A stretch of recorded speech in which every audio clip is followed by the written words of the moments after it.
Tem tradução simultânea. Algum... Ele está precisando, talvez, de ouvir? Alguém pode providenciar, por favor, tradução para o nosso convidado? Vou aguardar um minutinho.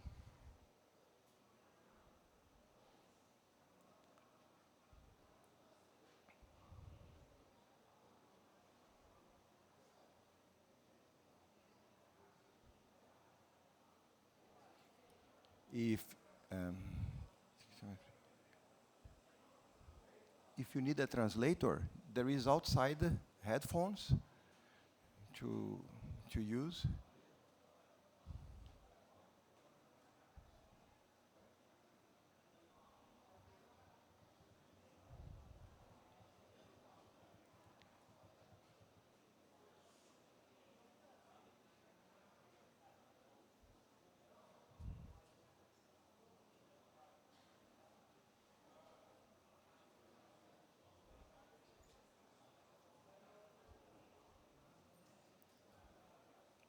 Dia. O professor não vai precisar tradutor, não, né?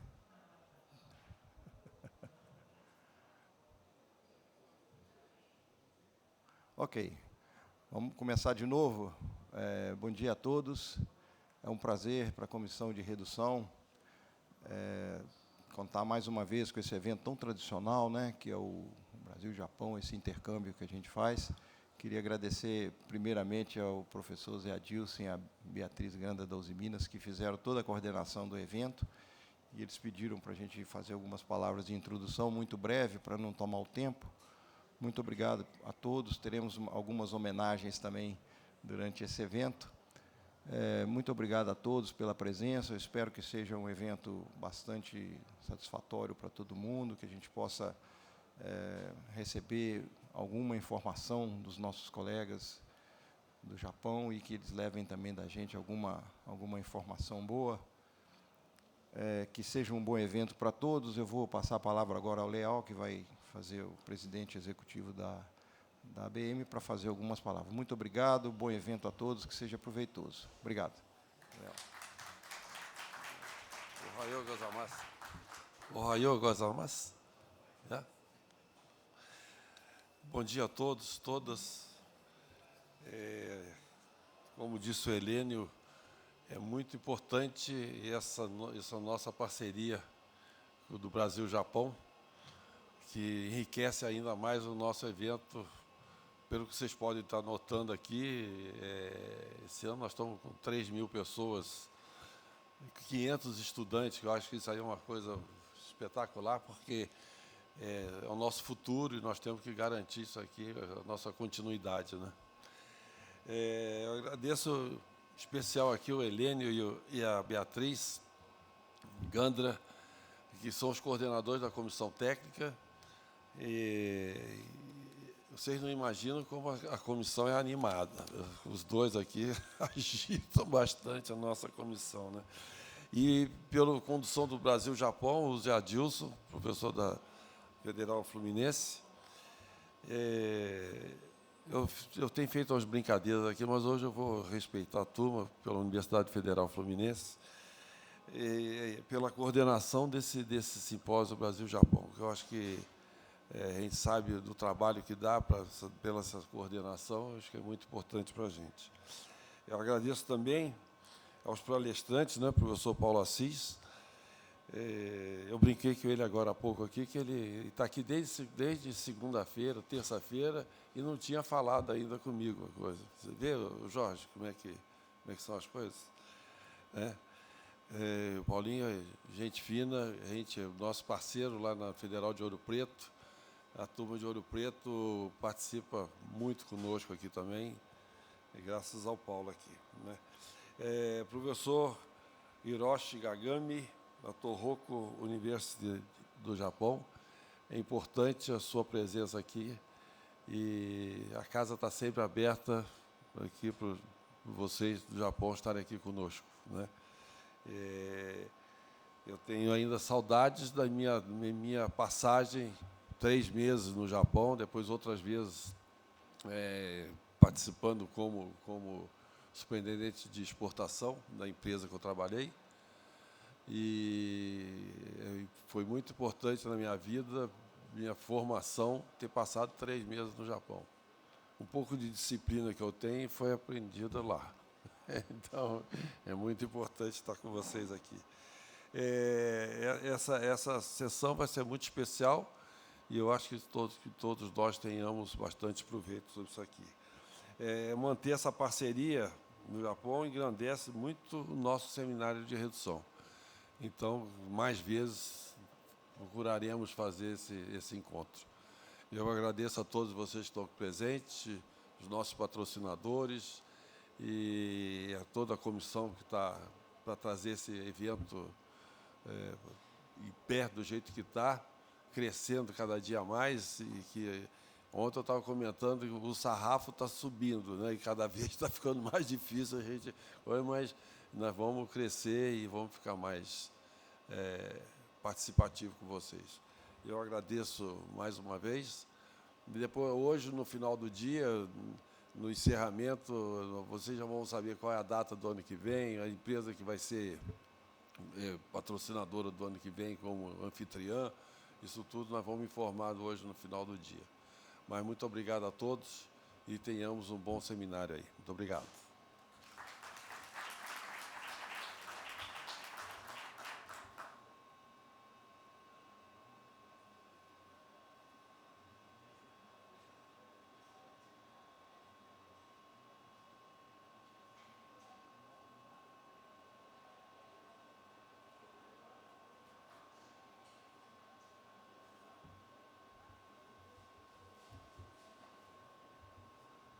Bom, antes de começar o nosso evento, nós vamos ter uma homenagem e ao pessoal do Japão, né? Em 1989, ainda funcionário da Uzi Minas, eu tive a oportunidade de passar alguns meses no Japão.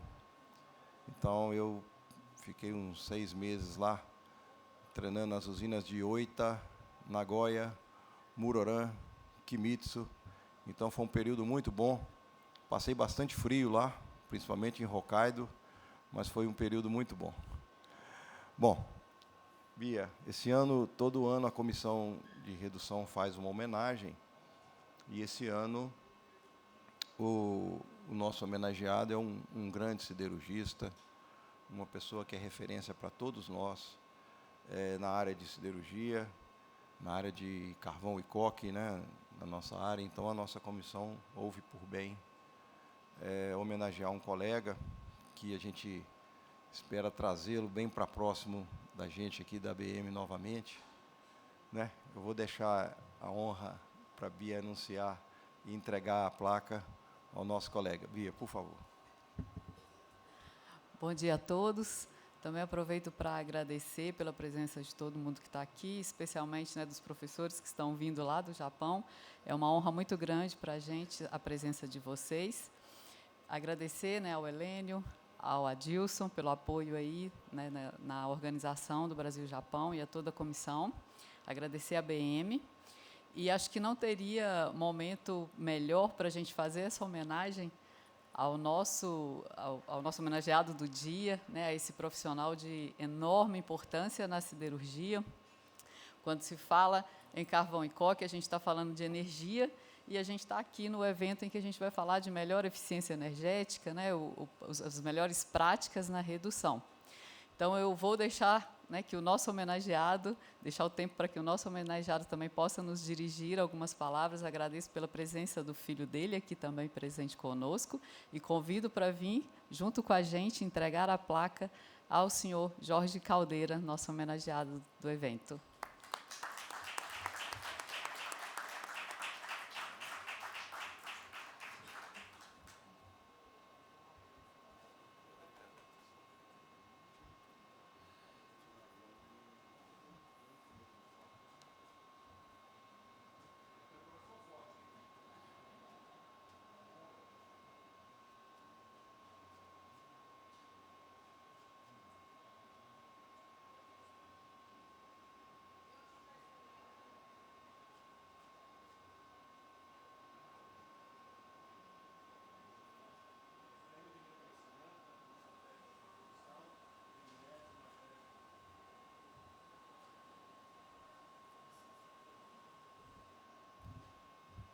Bom dia a todos.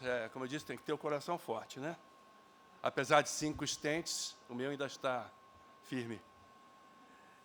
Eu entrei para a ABM, eu ainda era estudante, eu sou um filho da PUC, né? E a PUC do Rio de Janeiro, e lá, por sugestão dos professores queridos, do Zé Carlos da Abreu, Marcos Contrucci, que nos deixou recentemente, não é?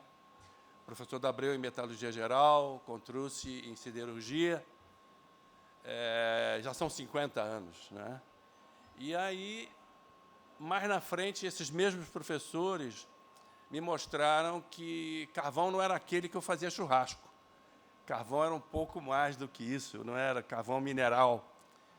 E aí, alguns anos depois, quando eu vi o primeiro desenfornamento de coque, já na CSN, quando eu vi o Guza correndo pela sala, lá do Alto Forno 3, eu falei, caramba, isso é lindo, e é isso que eu quero para a minha vida profissional. E estou feliz, como disse lá, Zeca Pagodinho, né?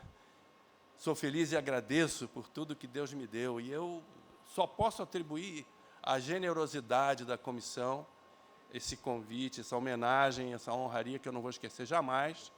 A minha avó já dizia que quem tem amigo não morre pagão, né? Então, os queridos amigos, liderados pelo Helênio, pela Beatriz Gander, não é? E outros tantos que a gente sabe que estão na comissão, eu me sinto muito honrado, vai ser um dia inesquecível. E é isso, bola para frente, que as novas gerações, os 500 estudantes que o Horacísio comentou, se interessem pelo carvão e coque, porque a gente acha que está tudo dominado, tudo conhecido, mas tem sempre coisas a aprender, né? Muito obrigado a todos.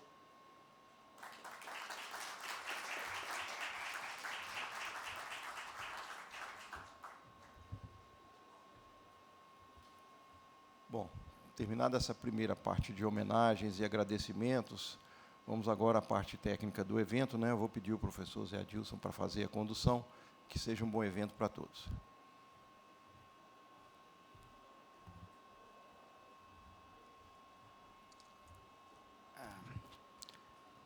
Obrigado, né, a todos. Obrigado especialmente à comissão do seminário aí da ABM, né, que permitiu que a gente fizesse esse evento comum. From now I will talk in English because the event will be held in English. So, in this morning we will have a special section that with two inviters, one from the Brazilian side and the other one from the Japanese side, mostly to forecast some developments and something that is going in these years, especially currently in the Brazil-Japan symposiums. After that, we will have one morning section that another invited speakers from the Brazilian universities.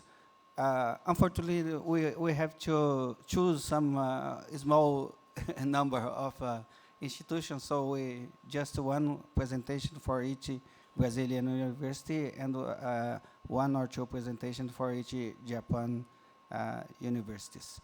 So we will start from the Professor Paulo Assis talking. Please, Professor Paulo Assis, start your.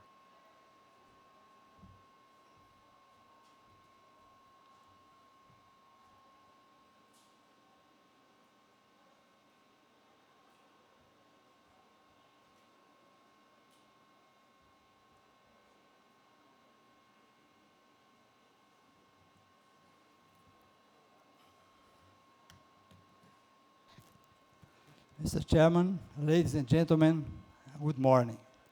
I'm requesting that the translator make a version of my speech in Portuguese.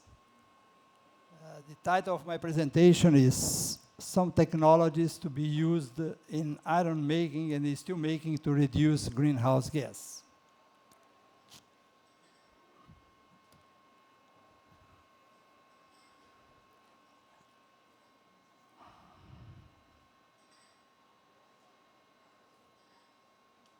This paper was written by me, Mr. Perrone, from Gervasi, Dr. Alex Campos, from ArcelorMittal, Dr. Guilherme Lisiero, from Gerdau, Dr. José Adilson de Castro from Federal University Fluminense.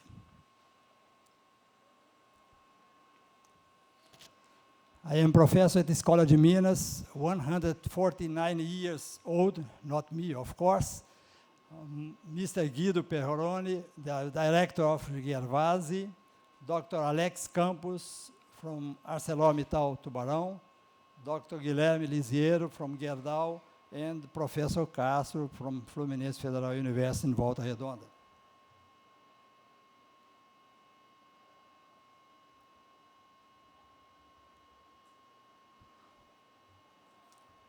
Now, just for better comprehension, the presentation is divided into 4 topics, as written in this slide. Introduction, general overview of technologies available, and discussions, conclusions, and references.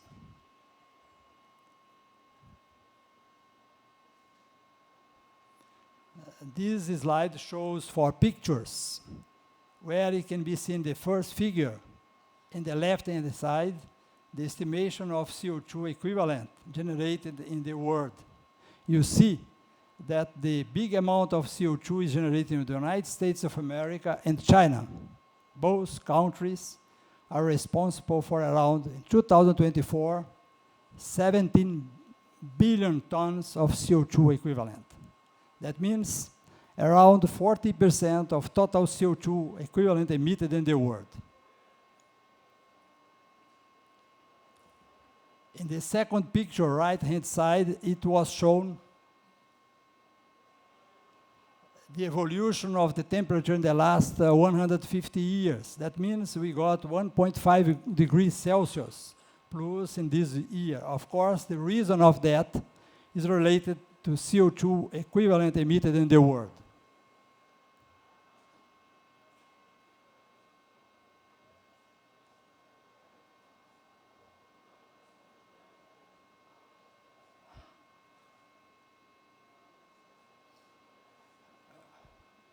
Back. Yes. Okay. In the third picture, left-hand side below, it can be seen the historic evolution of CO2 connected with industrial and fuels.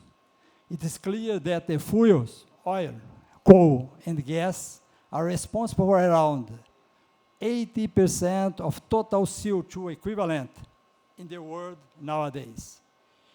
Just a small number, in the year of 1900, the total CO2 emitted was only 3 billion tons. In the 125 years, we got more than 40 billion tons of CO2. Yeah. Yes. Yeah. Finally, in the last picture, we see the evolution of CO2 per capita in some countries. That means the United States of America is responsible for 15 tons of CO2 per capita in the year 2023. Yes. Thank you. China had 8 tons of CO2 per capita. In the world, this figure is around 5 tons of CO2 per capita. That is corresponding to 40%, both countries, United States of America and China. Now, I would like to summarize some numbers about the CO2 emission.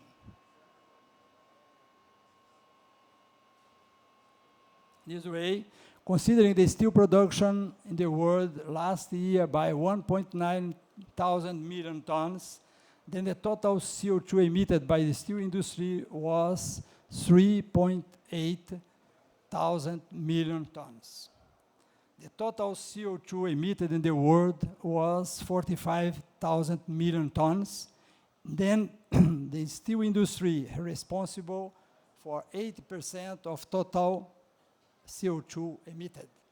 In Brazil, we have emitted circa of 500 million tons of CO2. Our steel industry is responsible for 7%. Finally, it is shown distribution of the CO2 equivalent emitted in our country. You can see, for instance, the livestock is 40%, cars 15%, population 10%, and the iron steel making 8%. All of this data demonstrated how it's important to show you only some technologies that can improve our world concerning to CO2 emission.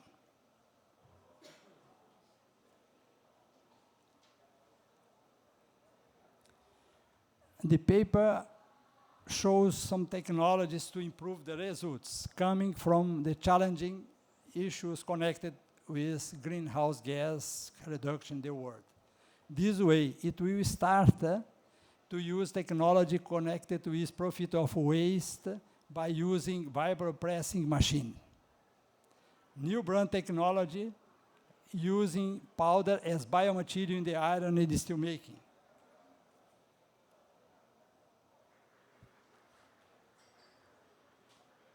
A process that can be used in the technology of microwave to make pyrolysis.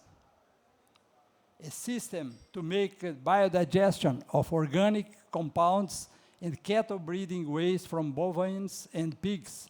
It will be showing the use of produced biogas, the first stage in the blast furnace, then turned to direct reduction process. After all of these technologies can be used, we can reach almost zero emission of carbon dioxide in the iron and steel production. The net zero challenge should be achieved zero emission of carbon dioxide equivalent in 2050. Recently in China, in Changsha, I heard that the Chinese industry is seeking to obtain net zero in 2070. In India, in October 2023, in an international congress held in Varanasi, its industry is expecting the net zero will be reached in 2060.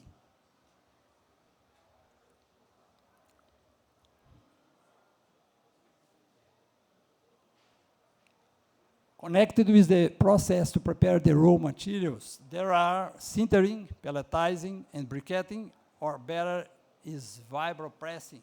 Finally, there is coquification. The first one, the CO2 emission, is around 200 kg of CO2 emitted per ton sinter.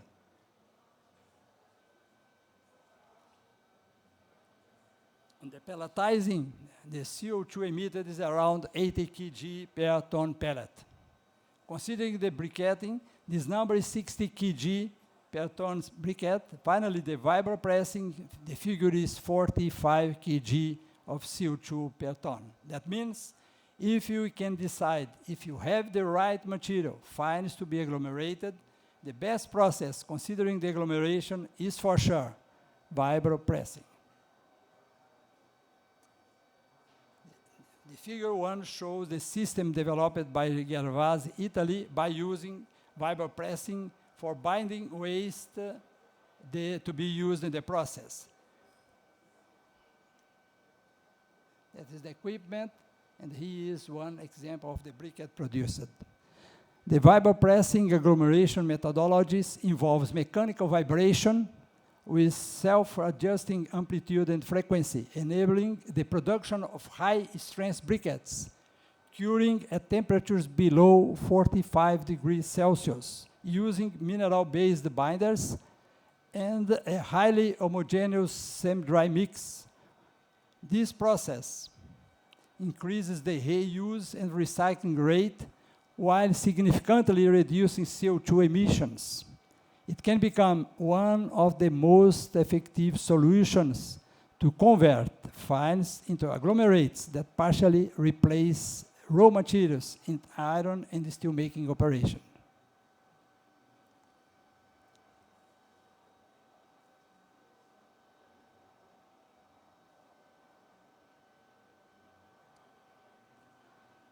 It was shown in the last 10 years the possibility to use powder material coming from agribusiness as raw material to be injected in the blast furnace and in coke plant. Afterwards, it was shown the processing of the raw materials as pyrolysis to reduce the energy to break the particles and to increase the distribution rate in the blast furnace. Table 1 shows the amount of some biomass and the corresponding amount of waste that can partially use in the reduction area. This table shows that the total waste generation from 5 biomass produced around the world correspond to 1.6 thousand million tons that can partially apply in the iron and steel production. Of course, we cannot use all waste to produce energy, but in general way, if we consider 10% of all of these 5 waste shown in the table, then it is possible to use until 100 kg per ton hot metal to be injected in the 2 years of all blast furnaces in the world. This technology can reduce circa of 18% of CO2 emission in the process.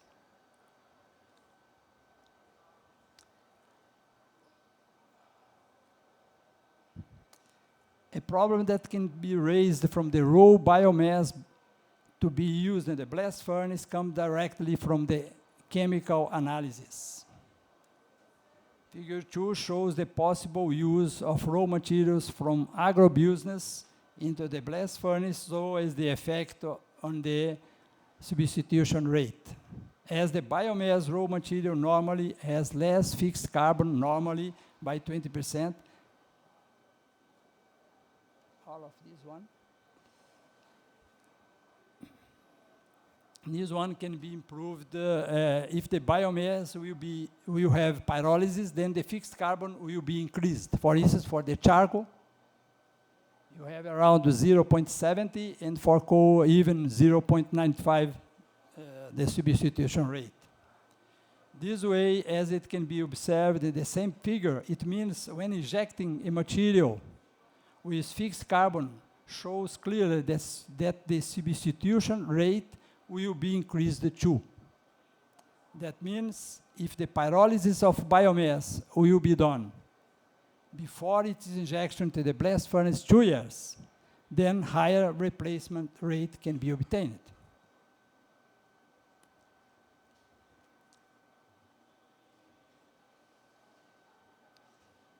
Now we can make some comments about the use of biomass in the coke making. As reported by Silva Medrado, some data came from the use of agrobusiness into the coke oven. Based on recent research, it is important to have a thermal treatment, like pyrolysis, to make a structural change into the raw material to improve the quality of the produced coke. This. By using rice rusky, there is in the no CRI chain, the coke reactivity index, the drum index almost the same, and coke-ish content increased around, that's represent, that was a research done at CSN.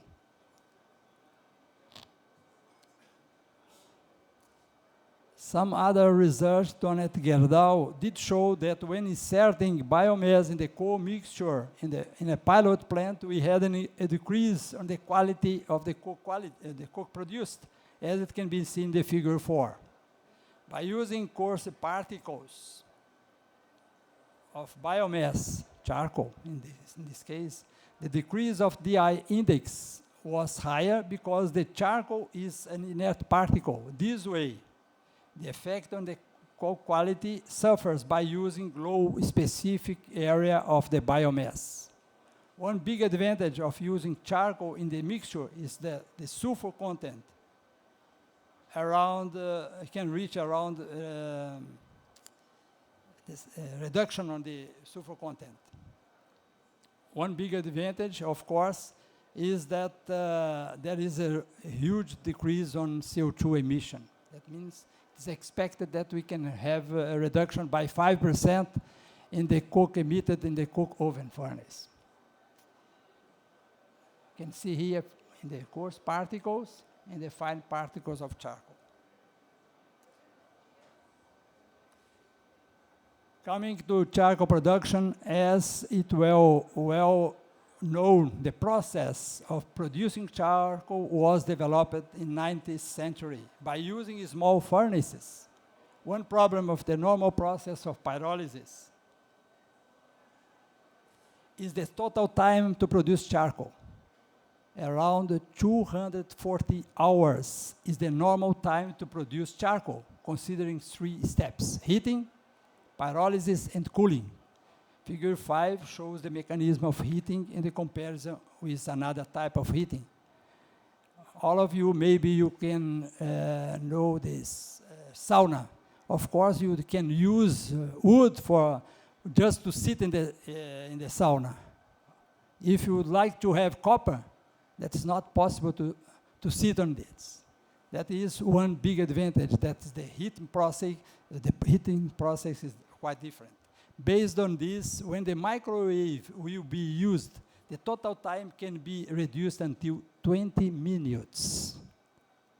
That means it will be a huge reduction on the time of carbonization, as it was proved by ACIS. Another point to be considered is the rate for producing charcoal. There will be an increase on it, as it can be seen in the figure 6. The reason of such difference lies on the type of energy transfer. You can see here, for instance, a normal process, you can get 25%, and in the process of microwave, you can get 38% of charcoal production. It must be said that the electricity consumed by microwave can be produced directly by profiting the gas and generated in the carbonization process by auto generator and by diesel generator. That means this oil and this gas will be directed to this both equipment. This way, there is a surplus of energy estimated in 1.2 megawatt hour per ton charcoal produced.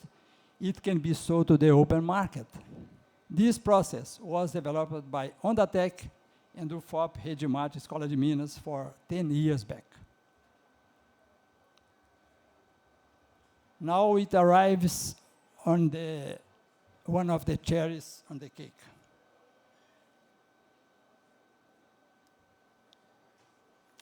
After production of the biogas, here that is the biodigester, it can be injected into the blast furnace, as figure 8 shows. That means it can be injected alone or joined with coal or even charcoal. Of course, this will depend upon if you can inject oxygen for wind enrichment if necessary.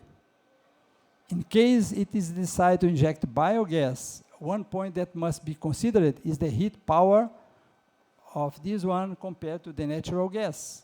It's normally 70% of the last one. This is the reason to have more oxygen enrichment in the air when biogas is injected.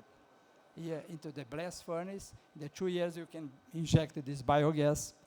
The reason that they take place in the raceway of the blast furnace can be written in 2 reactions. That means the methane will react with oxygen, giving CO and hydrogen, or even the CH4 react with CO2, giving CO and hydrogen. And another possibility is to use the biogas into the direct reduction process, like Midrex process. It is shown in the figure 8 how it can be used. Direct into the reformer. Of course, the both gas produce the biodigester, methane and CO2, normally 65% of CH4 and 35% of CO2. It will be used in the gas reformer as stated in the reaction, in the second reaction. That means the CH4 will react with CO2, giving CO and hydrogen. That means we can substitute totally the natural gas by using the biogas in the direct reduction process, like Midrex.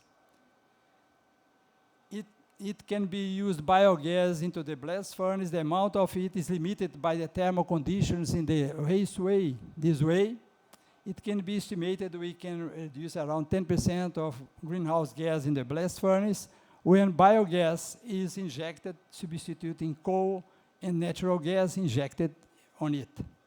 In the other process, direct reduction process, by using biogas into the process, then we can reduce around 90% of greenhouse gas, considering both process of biodigester and the use of biogas to produce sponge iron. That is very important because we are solving two big problems. The first problem into the cattle breeding creation, and the second problem in the iron and steel making process.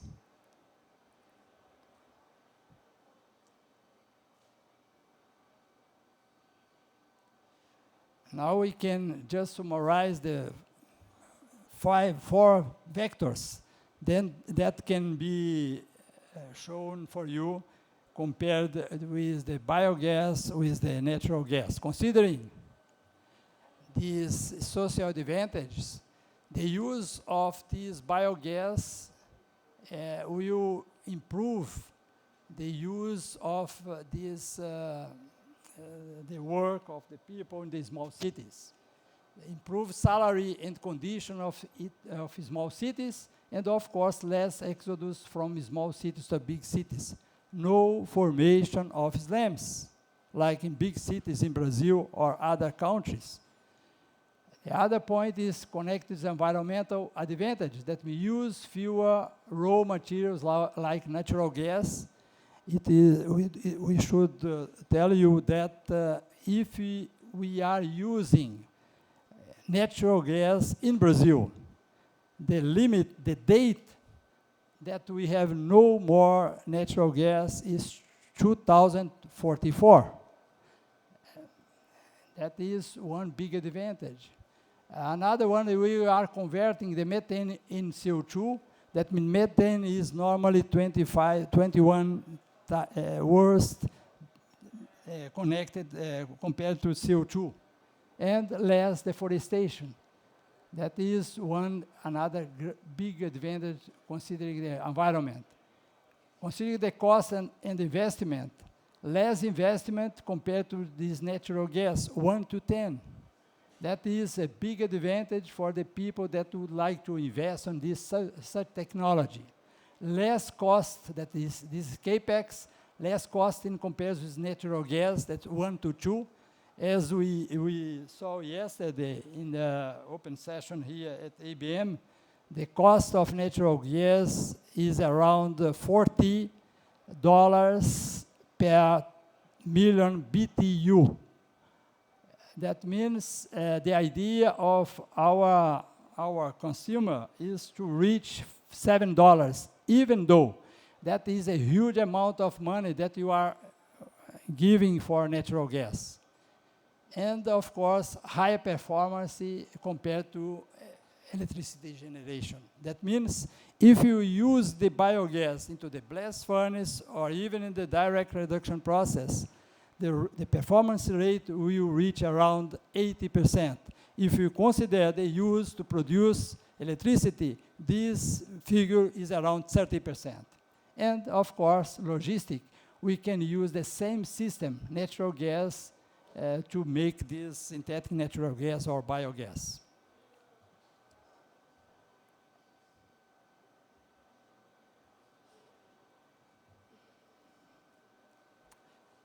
Now we can show you some conclusions. It can be concluded that based on the technologies shown here, it is possible really to reach around 95% of greenhouse gas reduction by producing iron in the steel making.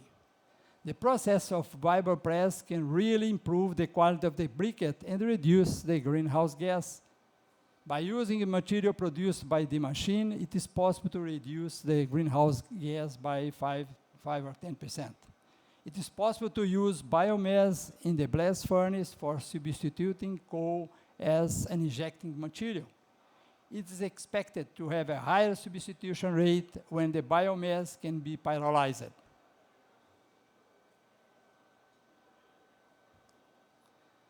The use of biomass can be done directly mixing it with coal. In this case, it is possible to use until 10% of charcoal in the mixture, no big effect on the coke quality. It was proven by Gerdau. It's really important to have the pyrolysis of biomass waste to insert it into the mixture of coal to produce coke, or even into the blast furnace. The use of microwave can increase the charcoal speed of production around 600 times.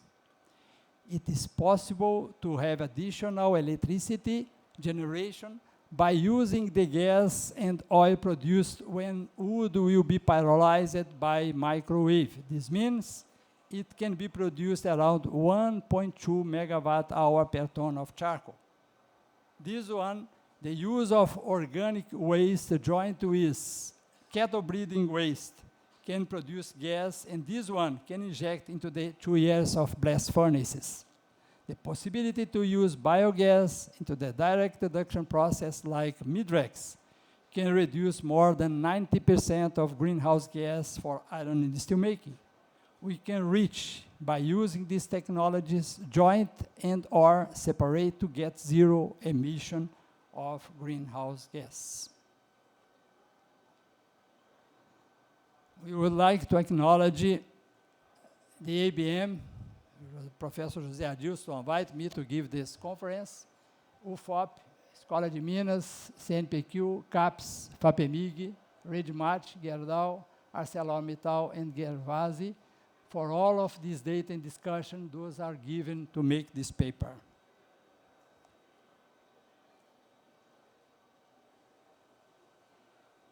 This is literature review, the data.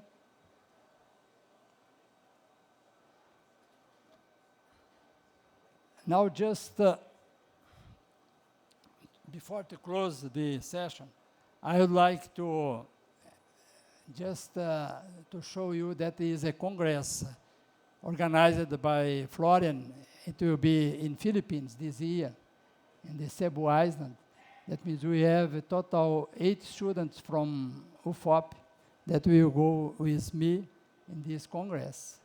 Then we would like to ask you if you can help these students just to be during this congress in Cebu from 17 until 20 November this year. That means we have now the sponsorship by Gerdau and by Garcex Foundation and by another company. Now we are closing this one. Of course, if you can help them, there is the address of this student of mine and from our Garcex Foundation president.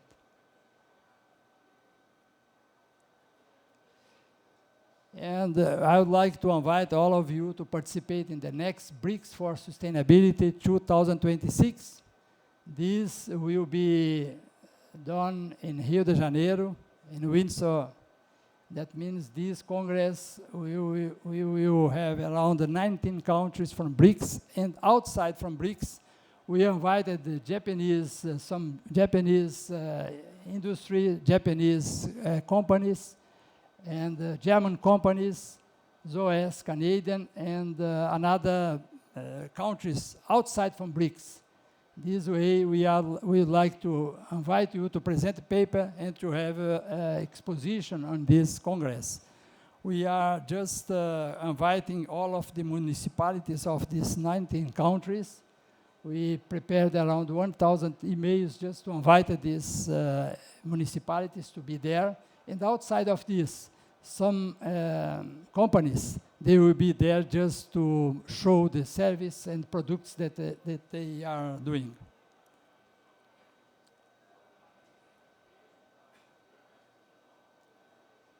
Thank you for your attention. Thank you.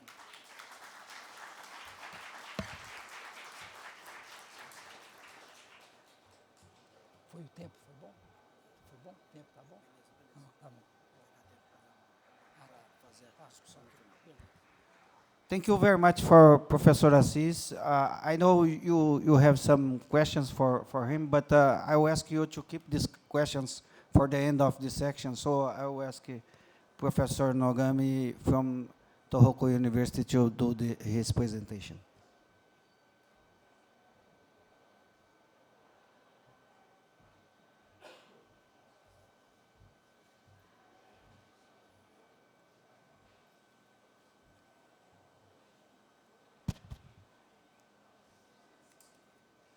Okay. Good morning, everyone. So I am Hiroshi Nogami at Tohoku University. So I misunderstood. I could have the two presentation slot. So in this symposium. So but I have one. So but it's long. So I put the two presentation in one presentation. So part one and part two. Okay. So I will introduce the Japanese situation for the carbon neutrality in part one, and some technical and simulation work. So I will introduce simulation work in the part two. So anyway, this Brazil-Japan Symposium has started in 1999. So with a collaboration between the Professor Yagi in Tohoku University and the Professor Shiro Takano, so, University of São Paulo. And since then, our collaboration and our friendship continues.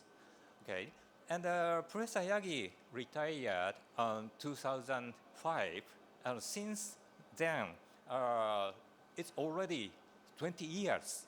So, but our friendship continues. I'm very happy. Okay.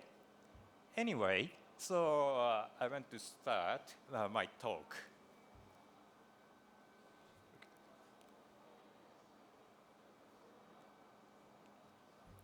Okay, so first part is recent Japanese research and development toward carbon neutral steel making. Okay. Okay, first of all, so I'd like to introduce Japanese steel industry situations. So I think so you are very familiar with this figure. It's a variation of crude steel production in the world. Until the year 2000, the world crude steel production was about 800 million tons every year and was stable. But after year 2000, the steel production in China grew rapidly.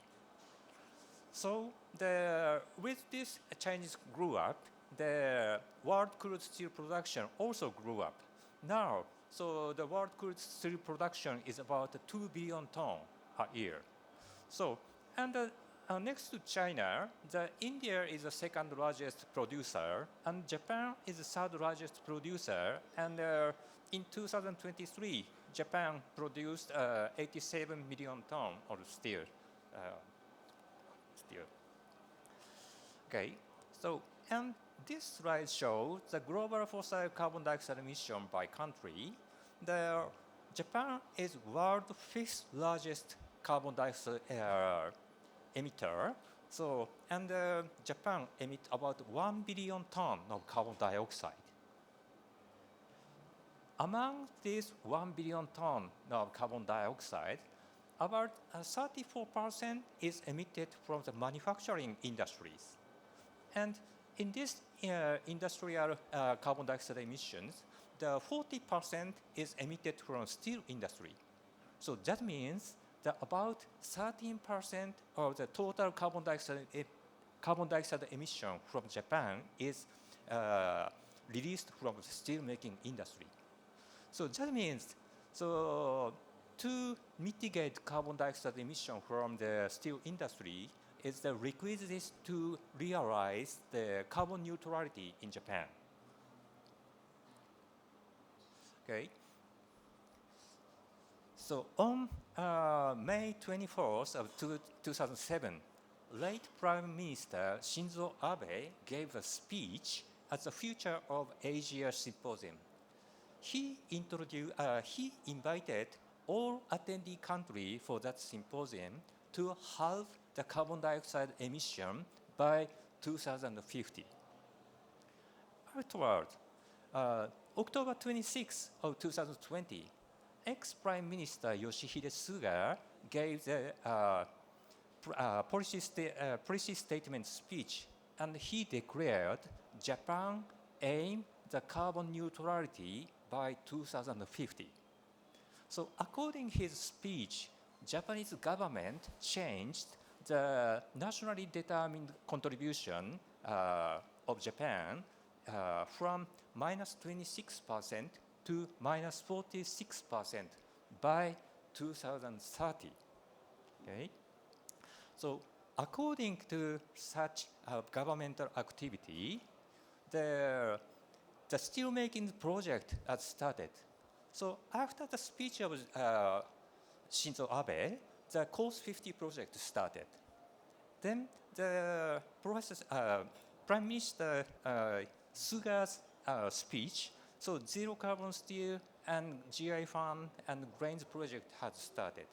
So I will introduce some parts of such project. Okay, now, first, so I'll introduce the GI fund.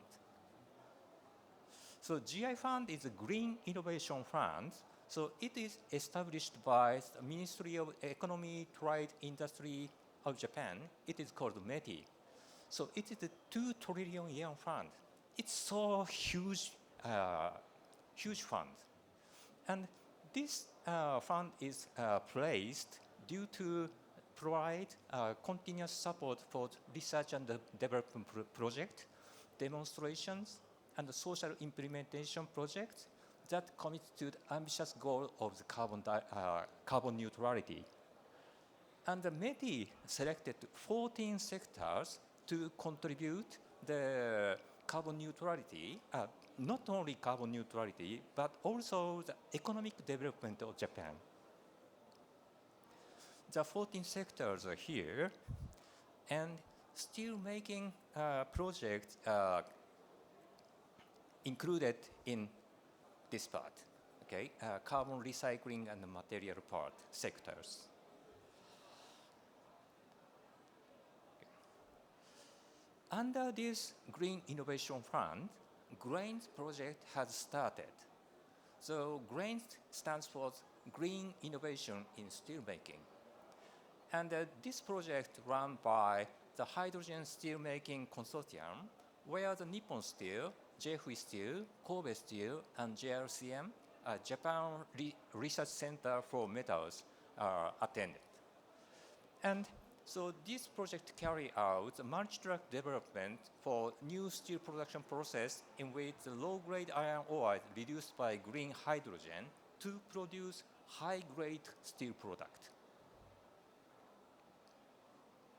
Okay, so as I told, the GRAINS project runs the multi-track or the multi-pathway development.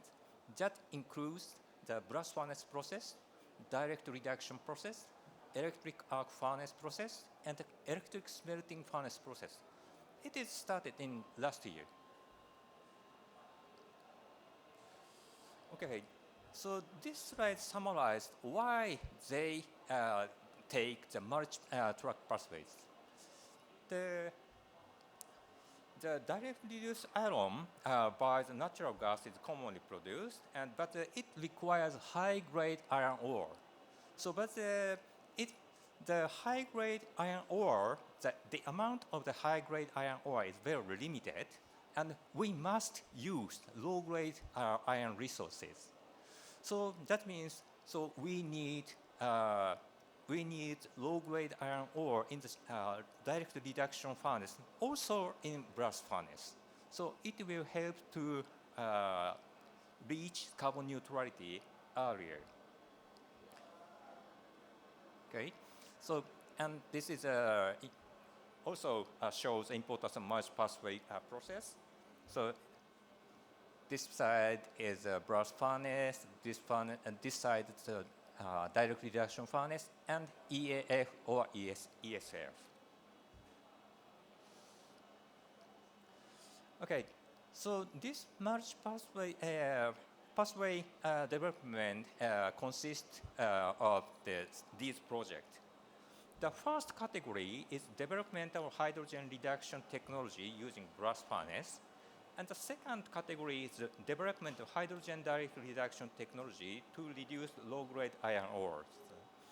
The first category includes the coarse 50 blast furnace project, super coarse 50 blast furnace project, and carbon recycling blast furnace project. And the second category includes hydrogen direct reduction shaft furnace, carbon recycling shaft furnace, and electric arc furnace for high-grade steel production, and electric smelting furnace for hot metal production. So this slide summarizes the concept of the coarse 50 and super coarse 50 project. So in the middle, so this one is coarse 50. In the coarse 50 blast furnace, hydrogen is utilized directly in the blast furnace. And this hydrogen is generated within the steelwork. And in this project, the hydrogen-bearing gas is used in the room temperature, not hot gas. So, but in the super coarse 50, they introduce external hydrogen, and this hydrogen is heated up, then injected into the blast furnace. It's a difference between coarse 50 and the super coarse 50.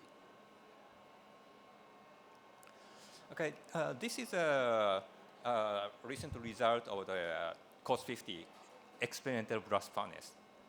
So, and in 2020, the injection of room temperature hydrogen was conducted, and a 60% reduction in carbon dioxide emission was achieved. So, in the experimental blast furnace, it is very small, just 12 cubic meter in a volume. Okay. Then the next step of the coarse 50 project is from experimental blast furnace to the industrial scale blast furnace. Now, so they are developing a hydrogen containing gas injection facility to the Kimitsu Steelwork of Nippon Steel. And they will start the test next year.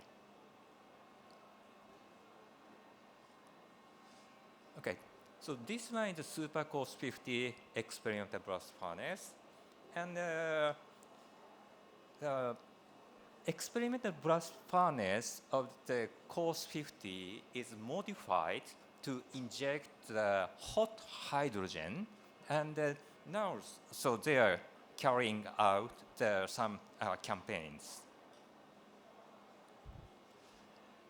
And they obtain the first in world achievement of 43% mitigation of carbon dioxide emission by the super coarse 50 blast furnace.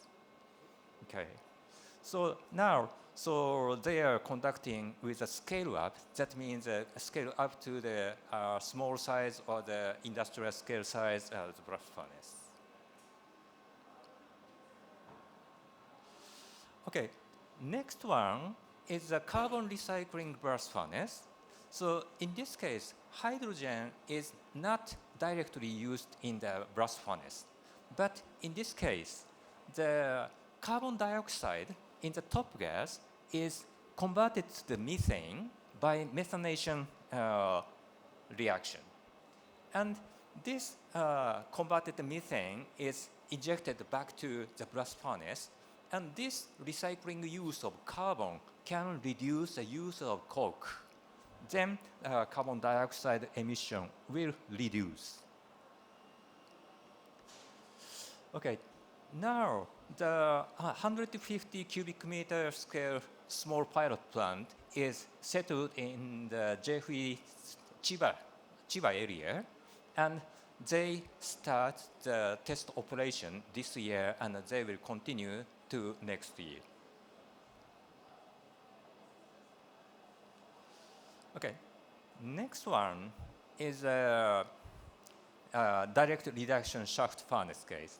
So in this category, so as I told, so they are researching on the shaft furnace itself, also electric arc furnace and electric smelting furnace.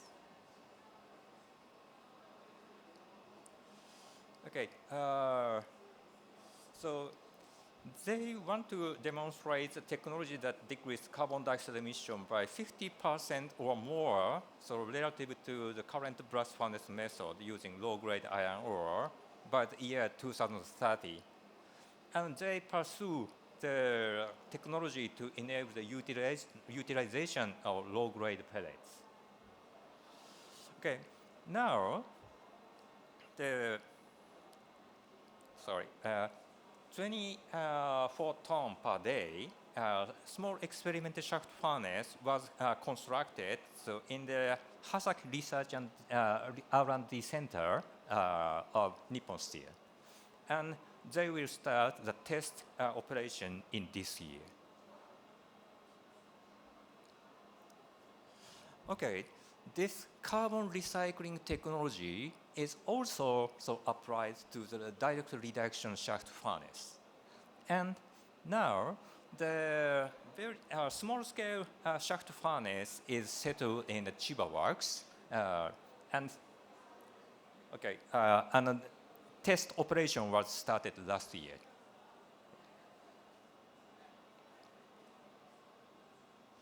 Okay, so next one is electric arc furnace technology for high-grade steel making. So their research items are improvement of DRI, dissolution rate, the phosphorus reduction, the nitrogen reduction, and optimal stirring technologies. And for this project, the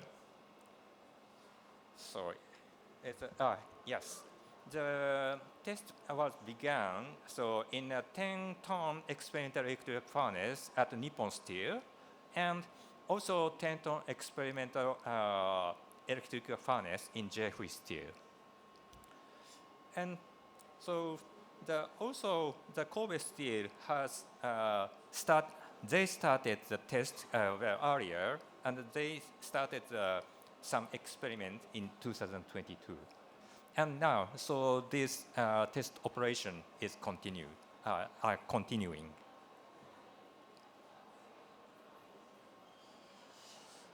Okay, next one is electric smelting furnace for the hot metal production. So, and the test electric smelting furnace will be constructed, not yet, but the test will start next year, so in Nippon Steel. Okay. Okay, I feel sorry, it's a very small, small figures, but this is a grand project schedule. So most of the development will finish by 2030, but will continue to 2050 to reaching the carbon neutrality in steel industry of Japan.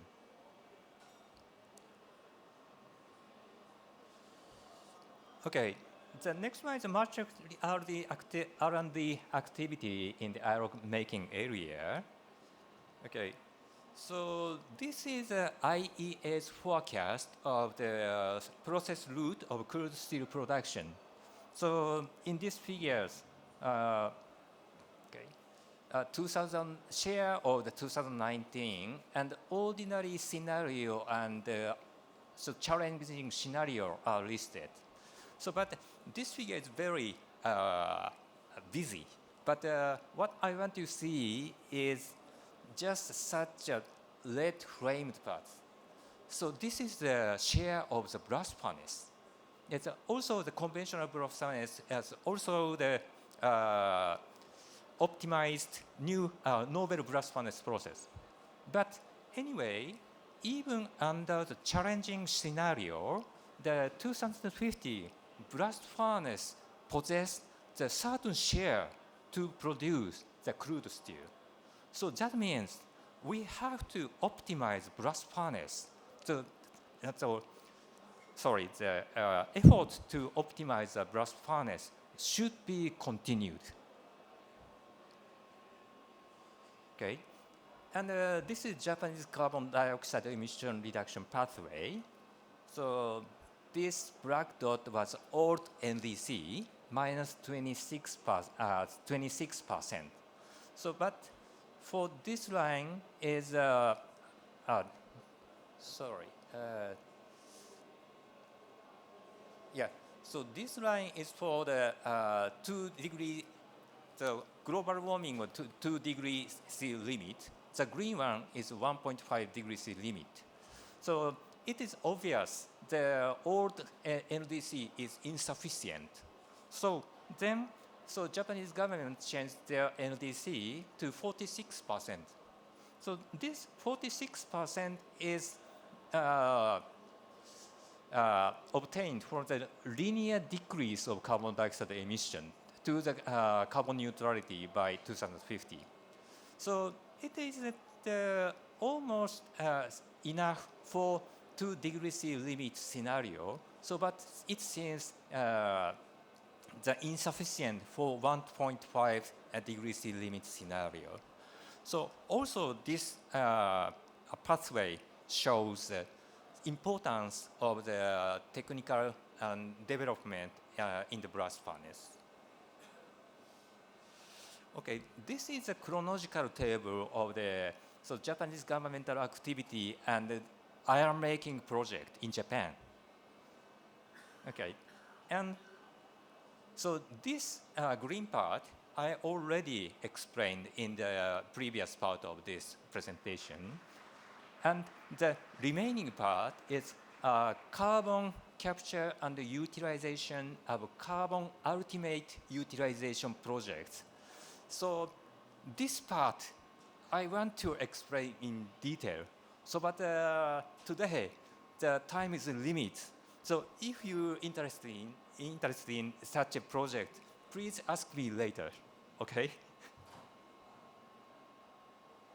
Okay.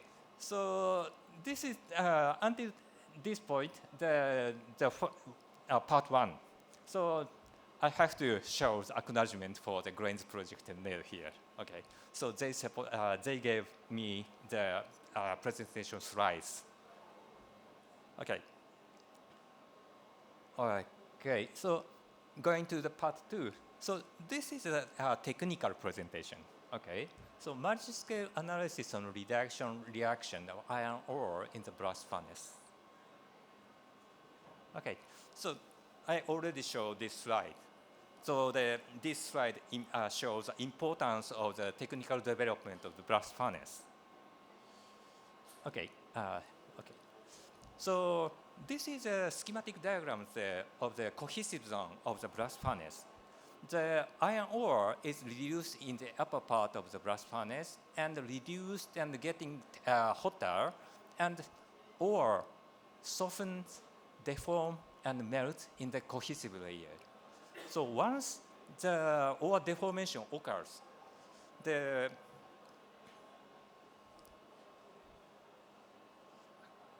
so reducing gas cannot enter to this softening layer. So that means once the deformation occurs, so this part, in this part, heating and the progress of the reduction reaction is delayed. Okay, so my motivation is a detailed understanding for such a structure of the cohesive zone. Okay. And so this is a very simple numerical experiment. So I put the cohesive layer here, and the hot gas is introduced from the bottom, and the packed bed is heating. So the softened, deformed particle part and its downstream shows a big delay in the heating. So that means, as I told, the heating and reduction reaction delay. So in this part, such thing will occur in the blast furnace. So we carried out some research, some simulation in several scales. The one is overall furnace scale, and the other is single particle scale. Okay, so this is a little bit old result. This is the effect of the hydrogen injection rate of the blast furnace on temperature distribution.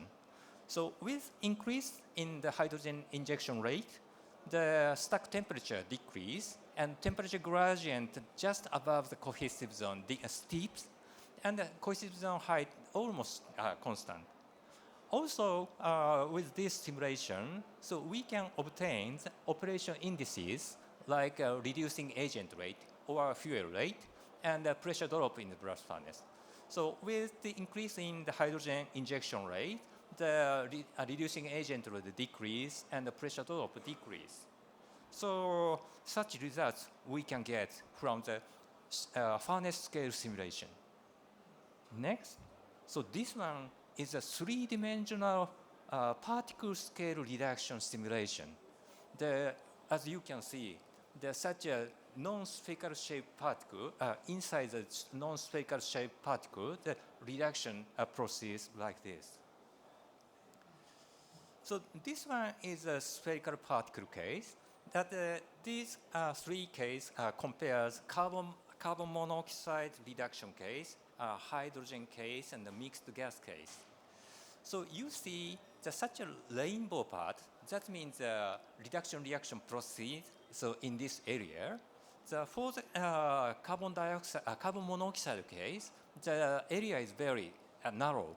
Compared to this, for the hydrogen case, the reaction area is very wide. So this slide shows the same thing. So anyway, for the carbon dioxide case, reaction occurs just in a reaction front. So it coincides to the shrinking core model. So compared to this, the hydrogen case, the reaction occurs broadly. So that means it is we must care to use the shrinking core model for the hydrogen reduction case. Okay, so this simulation includes the heat balance equation, and this is a temperature variation, so in the particle, and the temperature difference in a single particle is not so big. So, but for the carbon monoxide case, particle wants heat, and it releases the heat to the environment and cool. So on the other hand, in the hydrogen case, first it cools, then receives heat from the environment to the temperature recovers. So for this case, we use a very small pellet. So, but if we increase the pellet size, the effect of such temperature will appear more obviously. Okay, now I show the furnace scale simulation and single particle scale simulation. But my motivation is to understand the cohesive zone. So for that purpose, we need another level. That means layer behavior model. Okay. Okay, so in this one, so I used just one-dimensional fixed bed simulation. It is a subset of the overall blast furnace case. So this column contains ore layer and coke layer. Also, we can put ore layer, coke layer, and coke layer. So anyway, so we apply the blast furnace subset of blast furnace simulation to this one. This is a fixed bed of ore and coke, and reducing gas is introduced from the bottom and flowing inside this one-dimensional. Okay, then, so this is a overall blast furnace simulation case, and so we can obtain distribution of temperature, pressure, gas composition, and so on. Then, also, we can obtain the trajectory of the burden material. So the tracking trajectory like this, like this. So we can obtain the temperature change, the gas flow rate change, composition change with time. So that means the location goes downward. Okay? So this variation is used as the boundary condition of the bottom of this one-dimensional simulation. So that means we put the basket, test basket here, and it's going down. So we can obtain the distribution inside the basket. Okay. Okay, so I put this condition to this simulation. So this is a boundary condition at the bottom. So as I showed, this is a gas composition. Then, so I show the three cases. The all coke and ore are mixed, so in the basket. Then, so coke and ore layer one each. Okay, this is a mixed case. And in this figure, so here is the bottom side. So this is the top side. Gas flows like this. Okay, this is the temperature. Okay, now the temperature increase from the bottom of the layer, and the temperature difference is initially bigger and then closer and get wider. Okay, then so next one is I extract the temperature difference between gas and solid, like this. Now the temperature difference, this one, okay, and the ones it decrease, and then it reaches to the high temperature region, the temperature difference get larger. So in the bottom part of this fixed bed. And this is a variation of the gas composition distribution. Oh, sorry, this one. Okay, the red one is a carbon monoxide. So with the reduction reaction, sorry, not this place. With the reduction reaction, carbon monoxide concentration decrease from the bottom to the top. But afterwards, this basket comes to the high temperature region. The solution loss reaction generates carbon monoxide, and to the top, the carbon monoxide concentration increase for this case. Okay, so this is a solid composition. Now, hematite decrease and magnetite increase, then austenite increase, and finally the ion generate. So in the bottom layer. Okay, so this one is applied to the layered case. Okay, also in this case, so this side is the bottom and this side is the top. And the left-hand side of this line, here is the coke layer, and right-hand side of this line, the ore layer. Okay, so I will move this movie. Okay, so it's a variation of the temperature difference. The overall the same as a mixed case. So, but the temperature difference in the coke layer is larger than ore layer generally. Also, it gets to the higher temperature. The temperature difference gets very big for this case. So it is due to the endothermic reaction heat of solution loss reaction. Okay, so this one is temperature difference. So you can see the temperature difference is larger in the coke layer and smaller in the ore layer. Okay, and this one is the gas composition. So the reduction occurs only in the ore side. The carbon monoxide concentration decreased from bottom of ore layer to the top of the layer. So, and in the coke layer, solution loss reaction occurs, carbon monoxide concentration increase. So that means that in the layer structure, the carbon monoxide regenerate and consumed by reduction reaction. So again and again. Okay. Okay. Next one is solid composition. Oh, sorry, this one. Okay, it's the same as a mixed case, like this. Okay, the next one is the last case. It is same as the layer structure is same as the previous one. So, but gas composition was changed. For this case, so these in the original case, these two lines are carbon monoxide and carbon dioxide, and for this case, hydrogen and water vapor. But for this case, I switched these carbon natural gas and hydrogen gas. Okay, so I move this one. Okay, the overall characteristic of the temperature change is same as the previous case.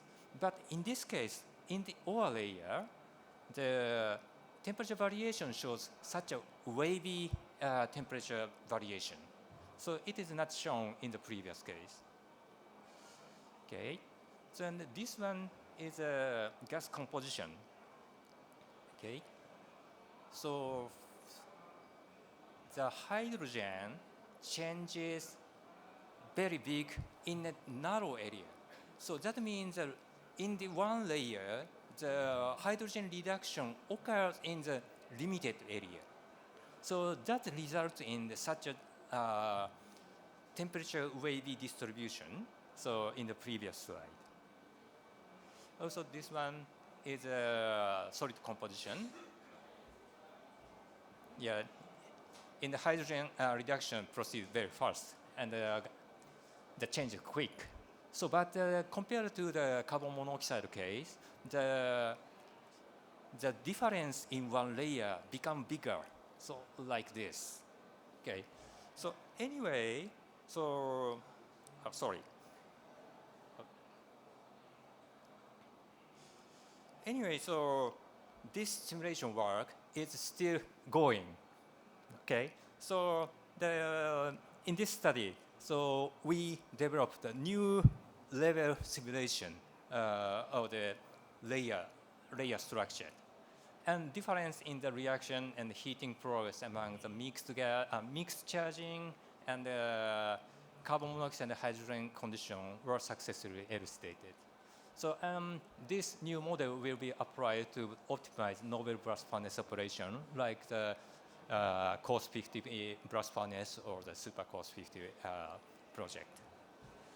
Okay, that's all of my presentation, but I have another slide at the end.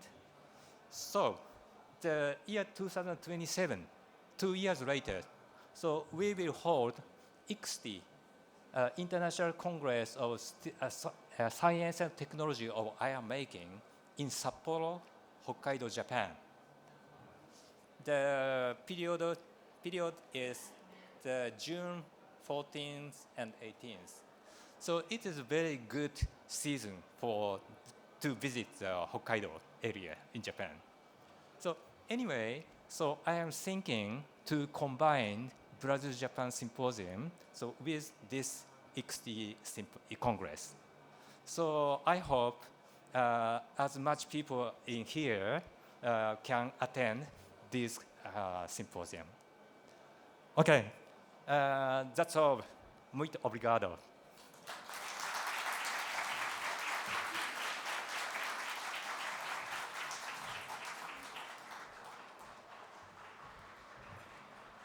So now we have some time for discussion. I will ask you to make the questions. We have time for 10 minutes or less for the discussion. Please identify yourself, your institution, and for each of the presenters you want to address the question. Question is, in the future, do you expect or do you believe that you go in the direction to validate the simulations? Use some tests like MPVP, that's a probe that we have in the blast furnace to put inside of the blast furnace and measure the composition of the gas and the temperature inside of the blast furnace. Of course, in the cohesive zone, we lost the probe, but in the above of the cohesive zone, it's possible to measure. Do you believe that's possible to validate the model? Yeah. So the validation of the mathematical model is a very big problem in the steelmaking, iron steelmaking area. So as you know, it is difficult to measure the inside of the blast furnace. But so our overall model was validated using a little bit old experimental data of the blast furnace in Japan. So we collaborate with some Japanese steelmaking company, and so the company guys check the validity of the mathematical model. So, but also our model is not perfect. So because still we cannot understand detail about the cohesive zone or the raceway zone. So we must include and improve the mathematical model. So after including such a new feature of the model, so we must validate again. So that's a problem. So if someone can collaborate with such a development, so I'm very welcome. Nice, thank you. Okay. We have time for more questions, please.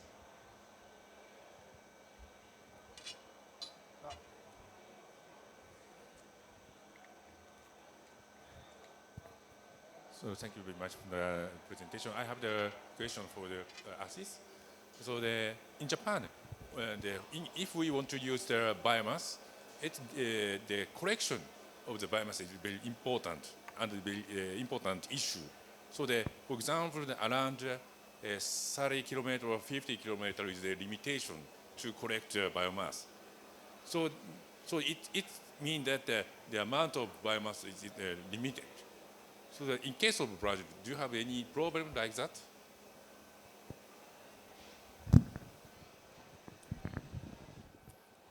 Professor Murakami, thank you for your question.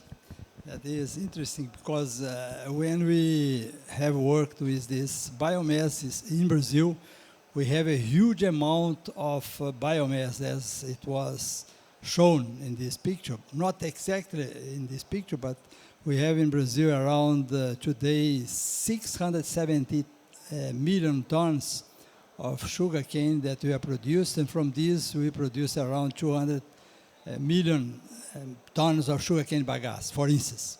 We have around 2 million tons of rice rusky. All of these can be used. In case of Japan, I do not have the figure, but of course, it is very important if you have enough material and enough biomass, you must have pyrolysis. If you do not have pyrolysis, then the substitution rate in the blast furnace, or even you can use this as additional in the coal mixture, then you can get good results. Of course, limited. For instance, if you are using the coke making, you are limited to normally nowadays by 5, maximum 10%, as Gerdau proved that. And in the case of the blast furnace, you can reach around 100 kg of biomass per ton of hot metal. Of course, these calculations should be given, have in Japan. Okay, thank you. Thank you very much. So I will support Professor Murakami. So Japanese farm is very tiny compared with Brazil. So he said it's about 30 or 40 kilometer transportation for the biomass is limited. So if the Brazilian farm is very big, so the huge amount can collect. So you can transport the biomass more longer period. So do you figure out how long the biomass can transport? That was about the distance. Gerdau has calculated this until 300 kilometers far from the company can be reached. Of course, it's important, first of all, to reduce the moisture of the material, and of course to have the pyrolysis. Of course, if you are having the pyrolysis, the moisture will be reduced. But that's a question of cost. In case of Kerdal, it was proven that you can use this until 300 kilometers far from the company. Yeah. Thank you. Okay. So we have time for just one more question. After that, we will go to the coffee break, and we will return 11. Okay. So one question more. Sure. Good morning. My question is for Nogami-san. I am Victor Oliveira from Technored. Nogami-san, we would like to hear whether you have your views and whether anything has been studied yet regarding the coke quality to cope with the hydrogen injection since there will be more water-gas shift reactions. Whether coke quality needs to be adjusted and in what direction those changes would be. So it's under the Coast 50 project or the some in the Japanese university. So they are researching on the effect of hydrogen to the coke reaction. So as you told, so and one effect of the hydrogen injection is to promote the water-gas reaction. So it starts from the lower temperature compared to the solution loss reaction. So maybe the water-gas reaction cools the upper part of the blast furnace or some shaft furnace. So I think that is one effect. So also as you told, the water-gas shift reaction, so it's very important. So because